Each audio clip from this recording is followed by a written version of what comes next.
Hello friends, welcome to Expand Learning. Now let's start with Moon. About अर्थ तक हमने कर लिया था हमारा सोलर सिस्टम. अब हम मून से शुरू करेंगे, right. First point is moon क्या होता है. कोल्ड होता है, ठंडा होता है, सॉलिड होता है.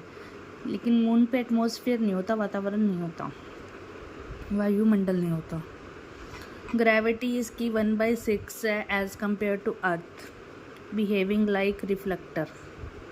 Relation and revolution are equal 27 days का होता है, राइट.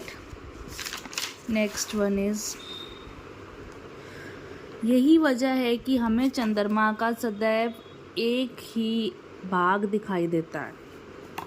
यही कारण है कि हमें चंद्रमा का हर टाइम पे एक ही भाग दिखाई देता है, राइट. नेक्स्ट वन इज, यहाँ 14 दिन का दिन एवं 14 दिन के बराबर रात होती है, ठीक है. 14 दिन का दिन होगा और 14 दिन की ही रात होती है. इसका गुरुत्वाकर्षण 1/6 कम होगा. जैसे रियांश है, उसका वेट है 60 kg ऑन अर्थ, लेकिन 10 kg ऑन मून. मून पे जब वो जाएगा तो उसका वेट हो जाएगा 10 kg. यानी on earth high jump 4 feet and on moon high jump 24 feet, right. Next one is 11.16 kilometre पर सेकेंड. 11.2 है तो चंद्रमा पर 1/6 कम होकर प्लाइन वेग 24 किलोमीटर पर सेकेंड रह जाता है, ठीक है. Next one is moon mission. Moon mission में क्या है. फर्स्ट, सर्वप्रथम चंद्रमा पर यूएसए ने 20 जुलाई 1969 में अपोलो सेकंड यान के साथ 3 पर्सन्स को चांद पर उतारा, ठीक है. चंद्रमा मून मिशन का मतलब है चंद्रमा पर इंसान या सैटेलाइट या उपग्रह, ठीक है. तो जो फर्स्ट पर्सन चंद्रमा पर यूएसए ने उतारा था, कब उतारा था, 20 जुलाई से 1969 में, ठीक है. फर्स्ट पर्सन कौन थे, नील आर्मस्ट्रॉन्ग. सेकंड पर्सन कौन थे, एडविन एल्ड्रिन, ठीक है. Last man on the moon पे आखिरी पर्सन जो गया था वो कौन गया था, 1972 में गए थे यूजी सरमैन, राइट. ये यूएसए के थे. टोटल यूएसए के 7 यूएसएस गए हैं, ऑल अमेरिकन्स अब तक. चांद पर उपग्रह भेजने में सफल अब तक 5 देश सफल हुए हैं चांद पर उपग्रह भेजने में, सैटेलाइट को भेजने में. First one is USA, second one is Russia, third one is China, fourth one is India, fifth one is Japan. Japan जो कि लेटेस्ट है, जनवरी 2024 में गया है, वो लेटेस्ट है जापान का, ठीक है. Next one is Mars. Mars को क्या कहते हैं, मंगल कहते हैं. मार्स एक रेड प्लेनेट है, लाल ग्रह है. Second, because plenty of iron oxide, इसके अंदर सबसे ज़्यादा मात्रा में आयरन ऑक्साइड होती है लौह तत्व की अधिकता के कारण. थर्ड वन इज, इसके 2 मून्स हैं, फेमोस और Deimos, right. Fourth one is, fourth from the sun, ये सन से 4th नंबर पे है.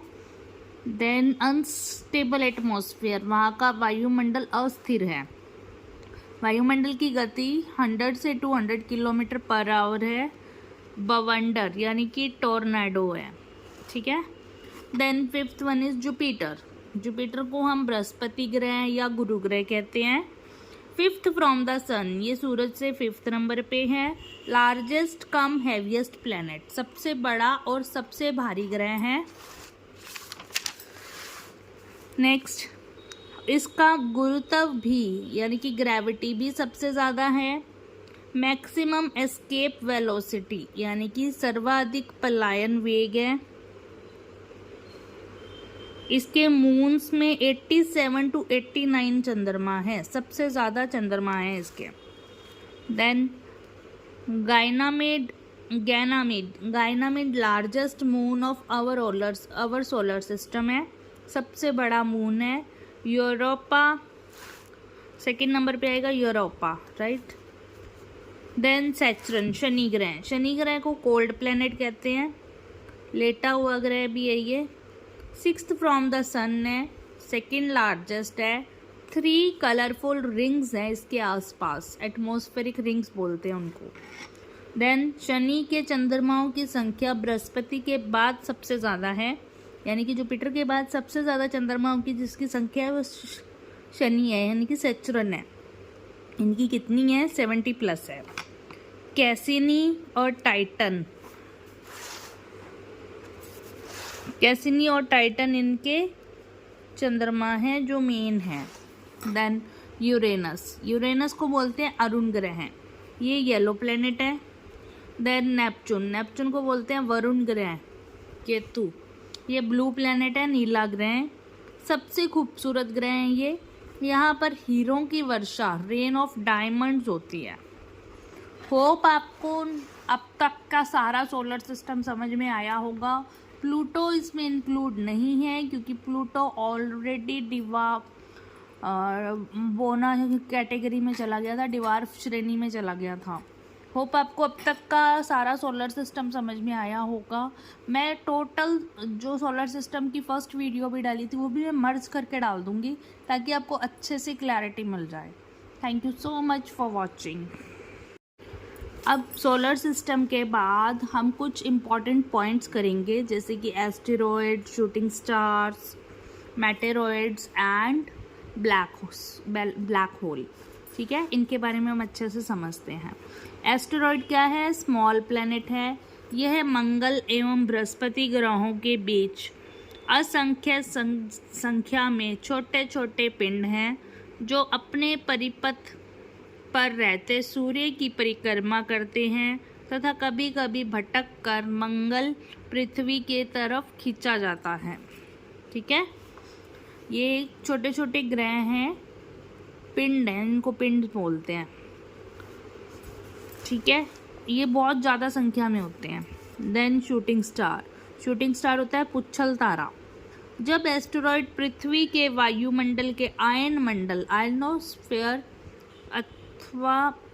आयनोस्फीयर आता है तो O2 ऑक्सीजन के संपर्क में आकर घर्षण बल से, यानी कि 4000 km/h जल उठता है, जल जाता है, तो उसको शूटिंग स्टार कहलाता है वो।